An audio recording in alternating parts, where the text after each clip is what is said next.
Good evening guys. Anong oras natin ngayon ay 6:50 ng gabi. 6 p.m. and 50 minutes but it's still daylight because of the summer time. Ang ganda no.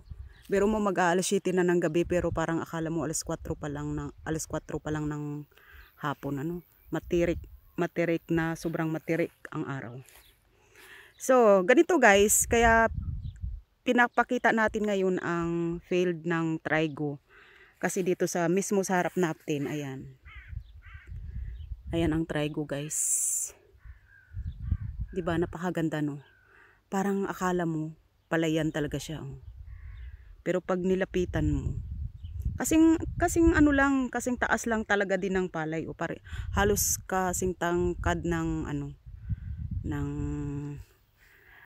palayan sa atin ng palay. Tsaka ang ganda-ganda guys. Parang akala mo 100% talaga na parang akala mo plastic eh. Oh. Kasi sobrang ganda ng sobrang ganda ng tubo oh. Pantay-pantay talaga.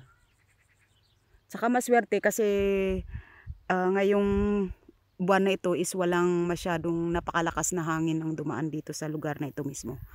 Kasi kung dadaan yung yung bagyo is sigurado na siyempre din ito.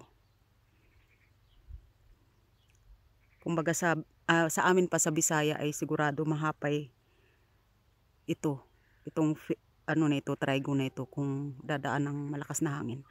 Salamat naman sa Diyos at perfect ang weather natin ngayong linggo na ito.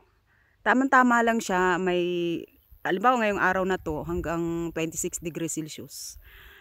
Pero bukas mas mainit, aabot siya ng 29 degrees Celsius. Halos kapareho lang din talaga